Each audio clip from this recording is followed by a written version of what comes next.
Hello computer cooks and welcome to Perifractic's Retro Recipes Live. This is an exclusive live unboxing going out initially to my patrons only who are joining me right now on the live chat. So if you're watching this a little after the live broadcast, well, thanks for joining me as well. And you can follow along on the chat in case there's anything there that wouldn't make sense without that context. Speaking of context, let's just get straight into this context of the unboxing, which means welcome to Retro Recipes and to the, of course, the Boots CR375 that I've used in all of my live videos, providing the music.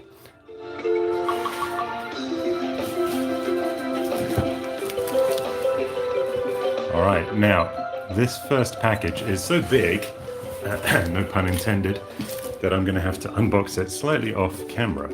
But we will get started because this is the one that I am most excited to open up.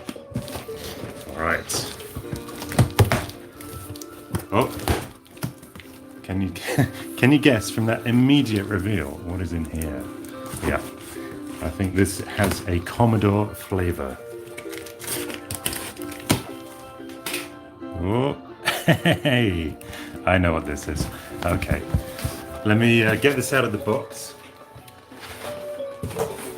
So this guy reached out to me on Facebook and said he would like to donate, yes, David, a Amiga CD32. Here it is. This is the back of the box that I just opened. But we'll get the tape player out of the way. Take a good explore of all of this. Wow. It is the world's first 32-bit CD games label. Oh, console. That makes more sense now. Hi Jakub. Hi David. Thanks for joining us in the chat.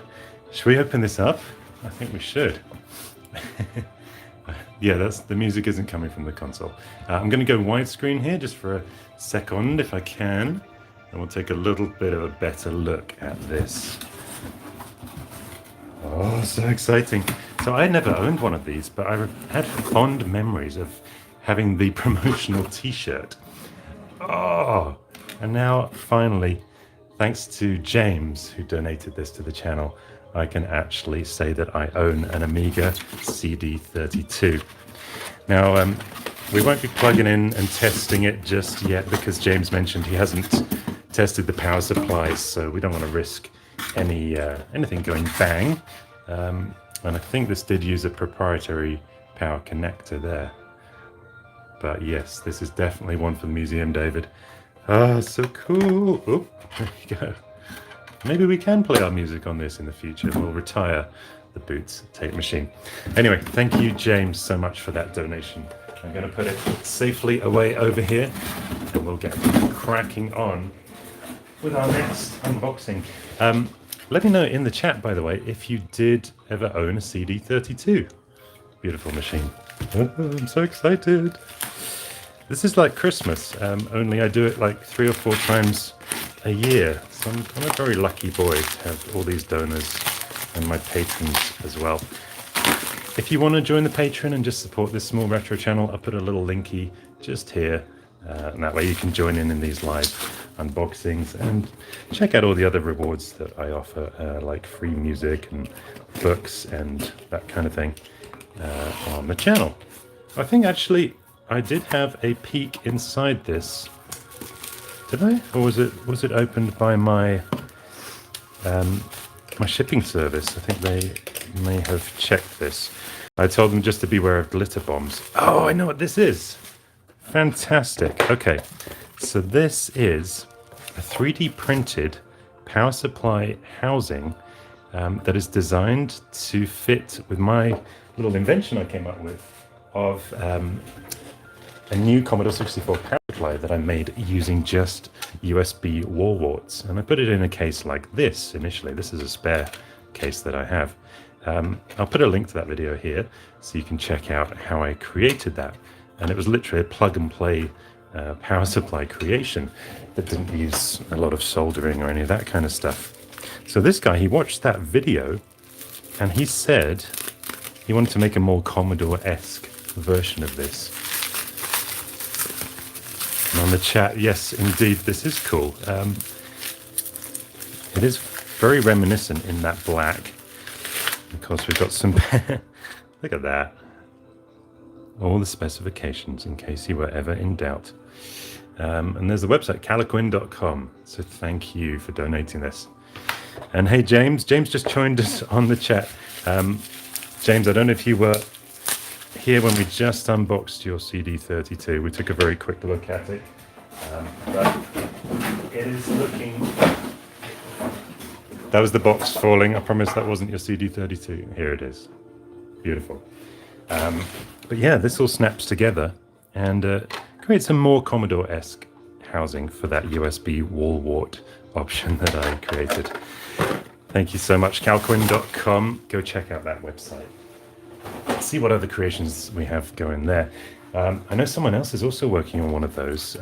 It's another of my retro friends, and we'll see if he comes through with an option that's a little smaller perhaps, or has more ventilation, because that was a concern, just to make sure things are well ventilated. Okay, so this comes from, well, you can tell from the label, this comes from thefuturewas8bit.com. And how ironic, the future actually was 8-bit, because here we are in the future.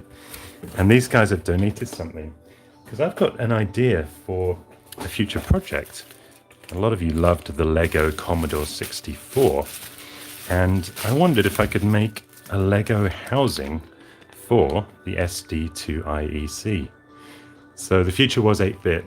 They donated a few of these, and honestly, their SD2IEC is the one I've always used. So you can check out retro-cloud.eu or tfw8b.com, tfw8b.com. And in the future video, I'm going to be seeing if I can turn this into a little Lego housing. And I did ask them if they could make sure they included these little labels that they make, so that I can stick that on the front of the Lego version. Beautiful. I'm not sure when I'm going to be able to get to that, because I've got, not kidding, my list of future videos is about what goes into the year 2021 right now. And then I keep coming up with interim ideas that are kind of more topical. So that list then gets pushed back and back. But we will definitely be looking at that. The Lego SD2IEC. Very cool.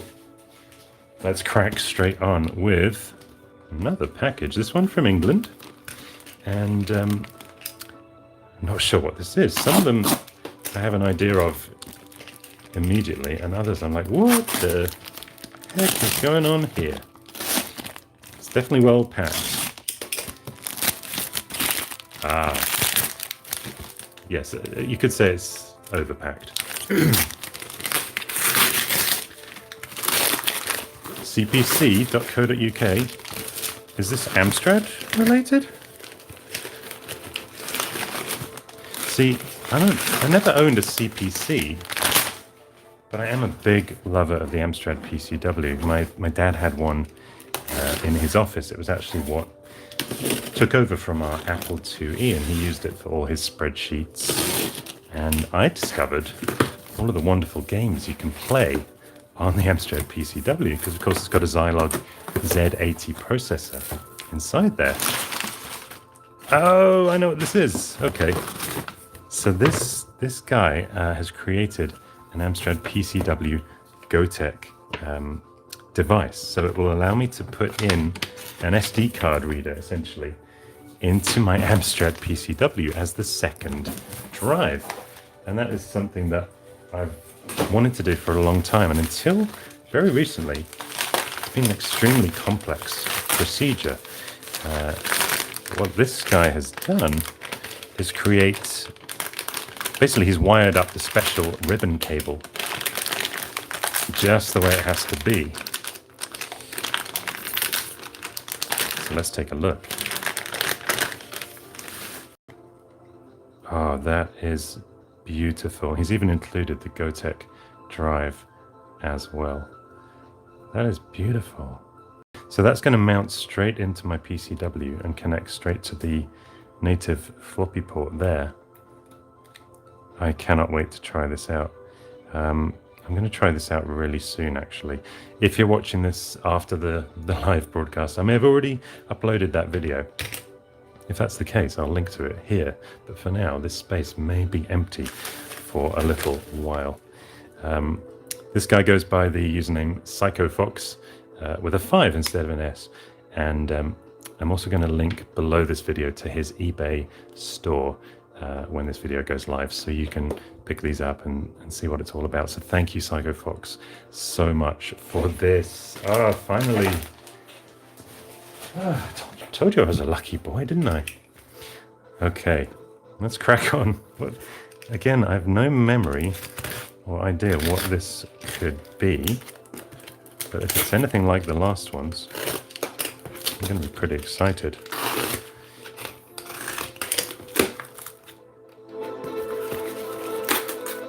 Ooh. Ooh.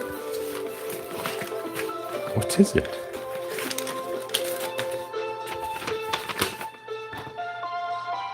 Dear Mr. Retro Recipes, as I have announced earlier, here is my video enhancement kit. I know, so this is from Reinhard Graffel, I think that's pronounced correctly, and it's basically a replacement for the RF modulator, if I understand correctly. So let's take a little looky in here.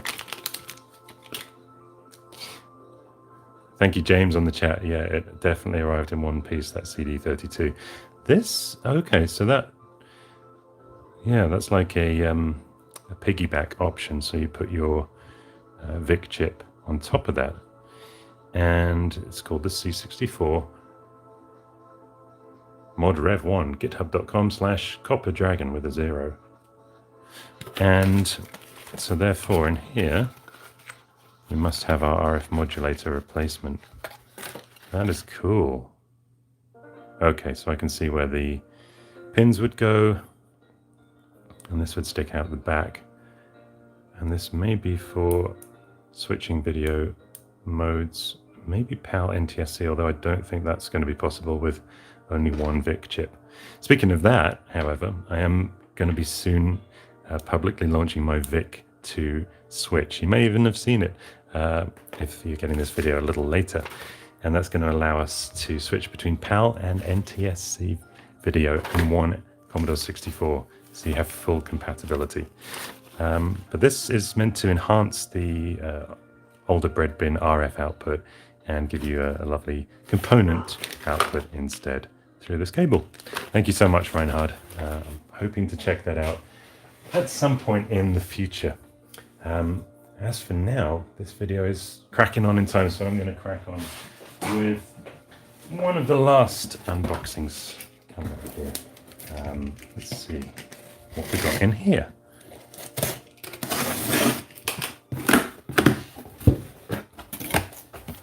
Ooh. This is really heavy.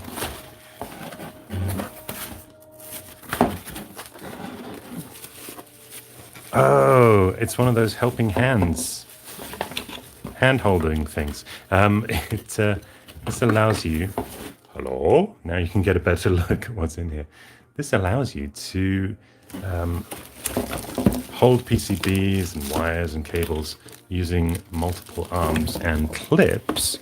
So the clips should be in here too. And it just literally gives you a helping hand while you're doing your work. And there's the base. And this was donated by, do we have a note? We do. Thank you so much, Oliver Merkel, for my present. It is a present. What is the helping hand soldering with LED magnifier?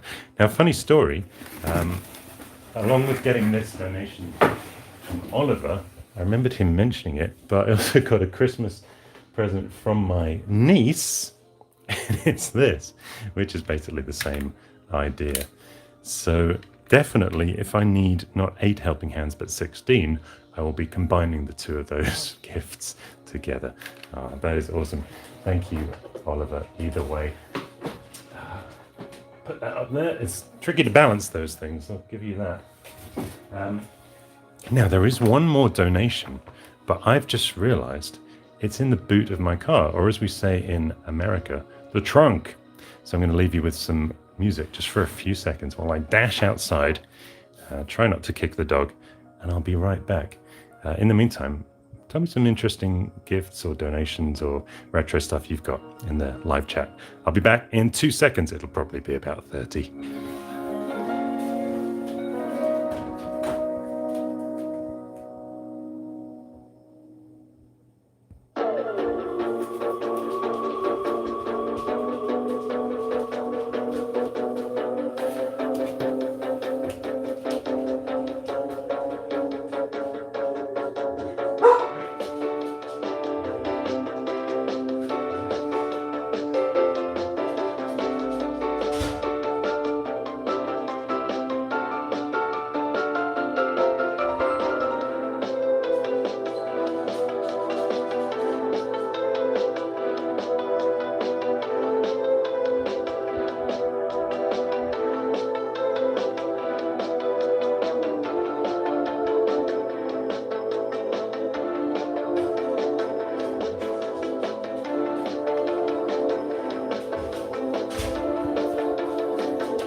Back. Live TV. Anything can happen. All right, so let's get unboxing because this I really want to show you. What did I miss? Alex says the Tesla should be able to bring it by autopilot. Yeah, it doesn't fit in the house. I've tried getting the car in the house, and the garage is already a little bit in use with my Retro Recipes studio, if you didn't notice. But this, what could be inside this? So excited. Oh, yes, yes, yes. Need I say more? These are RetroPie cases. From Gigabyte Solutions Limited, retropiecases.com. And let's just have a look at this. Oh my giddy aunt. And of course they are Raspberry Pi 3D printed cases, complete with power LED. And I believe these are the world's smallest Commodore computers. Don't you just love that so much? Oh my gosh. Sorry. Do you know, I've been waiting for the Spectrum Next to arrive. And it still obviously hasn't arrived, which is fine. They want to get it right. But this gives me that feel of having a ZX Spectrum finally. And let's see, I guess just snaps together, huh? Now, I don't have a Raspberry Pi handy. It's in use in another project right now. But this is going to just be lovely sitting in the museum there, giving me an option to boot up a ZX Spectrum.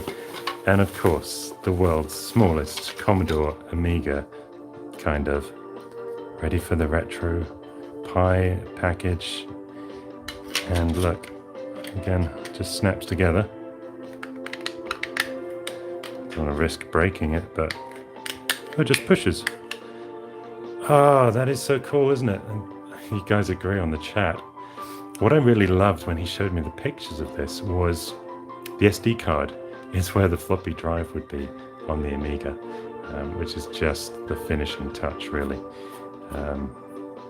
That's it, the world's smallest Commodore Amiga and ZX Spectrum and Commodore 64. And yeah, you get the idea. Thank you so much for that donation. Go check out his website again, retropiecases.com. And that nearly wraps everything up.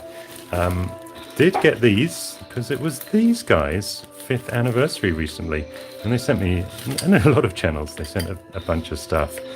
But I do have to say a big thank you to PCBWay for helping me out and helping create these videos. I honestly probably wouldn't be here if it was not for them. And on top of all that, I have no hesitations recommending them because they make absolutely fantastic quality stuff. Thank you, PCBWay. Before I wrap it up, because we are approaching that 20-minute mark, or perhaps even just past it, I do want to say thanks to Mrs. Perifractic. She came home one day from Target and said, "Hey honey, I bought you this." What a sweetheart. It says "try me." There it is.